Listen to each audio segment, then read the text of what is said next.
Almost 19 years ago to this day, I started a semester-long full-time internship with the Chicago Bulls strength and conditioning staff. And what an amazing experience that was. As much as I want to tell you about when Jerry Krause yelled at me, as much as I want to tell you about an NBA player paying my rent and getting me a room in a hotel here in La Crosse, as much as I want to talk about working hands-on with these players and having conversations with them and getting to know them, that's just so much. I can't do that. So I want to boil this down to 3 things as I reflect upon that internship I had with the Chicago Bulls. First reflection. It's not a coincidence that the luckiest person in the room is also the hardest working person. Now, what do I mean by that? I mean the fact that I've always been a pretty hard worker throughout my youth, throughout high school. When I got to college, I got a little sidetracked. My social life kind of changed a little bit. I got introduced to some other concepts of maybe partying, maybe not doing so well in school. So I got a little derailed there. But when I figured out what I really needed to do in college in order to graduate and succeed and grow, I really started getting serious about my career there at UW La Crosse. So I started working hard. I had 2 jobs going at the same time, making better grades, and really just putting in that work and effort. And I think because of that, I don't want to say I think, actually I'm pretty certain that because of this, one of my professors one day came up to me towards the end of my senior year, or the beginning of my senior year, my 4th year, said, "Corey, would you like an internship with the Chicago Bulls?" Yeah, well, who wouldn't? And because of that work I was putting in and the connections I was making, the relationships that I was growing, that it might seem pretty lucky that I got that internship, but on the contrary, I earned it, right? It fell in my lap, yes. I mean, I was given this opportunity. I was blessed with this opportunity. I was able to take it. And I see this still going on in my life, like working hard for so many different things. The business has been doing well even throughout this pandemic. My relationship with DVRT and the things that happened there might appear to some people as just being a lucky thing that happened. Oh, good old lucky Corey, he got another opportunity. But I'm going to say that I've actually set that field ready for the rain to come down.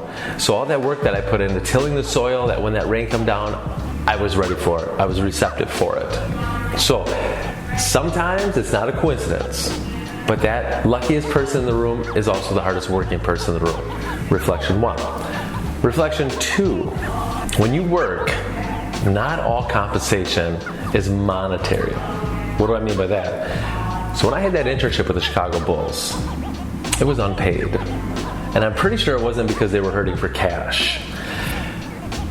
And I wasn't gonna argue with the fact that I was gonna be unpaid, because I knew that by me going down there and working for them and learning from them, that the compensation would be so much more valuable than getting paid for that semester.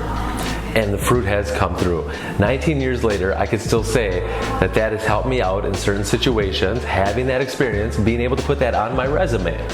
So being so lucky, right, to have this experience, it's forever going to be on my resume now. I can talk about it with people. I can gain maybe a little bit more respect and trust because I've had this relationship. I've worked under legendary Al Vermeil, strength conditioning Hall of Famer.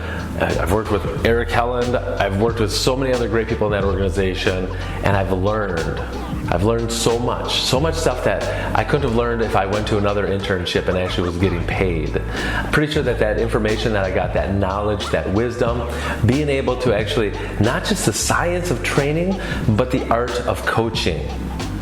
When you're under these professionals and you're watching them day in and day out do their job and do their job well, and always strive to be better, that kind of really sets a tone in your own soul. So watching that, being able to experience it, I realized I wanted to hone in my coaching craft. I wanted to be a strength and conditioning coach. This is what I wanted to do. I saw athletes getting better. I saw the ability to improve performance by having a smart science of training, but also that art of coaching. The thing about lesson 3, again, my own reflections, you could take it or leave it. Saw somebody one day talking about quitters never win. I think we can all agree with that. Yeah, quitters would never win. But here's the paradox, is that at times winners have to learn to quit. Now, what do we mean by that? I mean, there's this time where the situation's not going to be beneficial. And instead of trying to plow through and make it work, sometimes the best thing to do is just let it go. Quit while you're ahead almost, right? So here's the deal. Legendary coach genius Al Vermeil asked me what I wanted to do after my internship, and I said, I want to be you. I want to be a strength coach. He said, well, you have to go back to school and get your master's. I said, okay, cool. So Al was actually able to contact his alma mater, Utah State University in Logan, Utah, and he was able to kind of get my foot in the door there. So I applied, I was accepted, and I was ready to enroll into classes in January of 2002. Excited, right? I think that's an understatement. I was pretty excited because I was going to be able to continue pursuing my dream job now as being a strength conditioning coach. However, there's a very pretty girl in La Crosse, Wisconsin that I didn't want to leave, and I knew that if I went to Utah, the chances of me staying with her was not going to happen. So even though I had an opportunity to continue furthering my education, I felt like I wanted to also begin a family.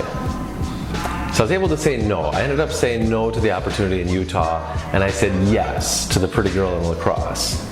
Actually, I said yes because later on I asked her, and she said yes. And that investment, that decision, excels all decisions. Because right now, being married since 2003, 3 beautiful children here on earth, life is good. So being able to say no, being able to quit, knowing that that might not be, that's a good decision, but it's not the best decision. This is the best decision for me right now. No regrets, making that decision. There's my 3 reflections. Again, it's just me talking, mumbling, jumbling. Hopefully something was intelligible that came out of my mouth for you guys. Thank you. Thanks for listening.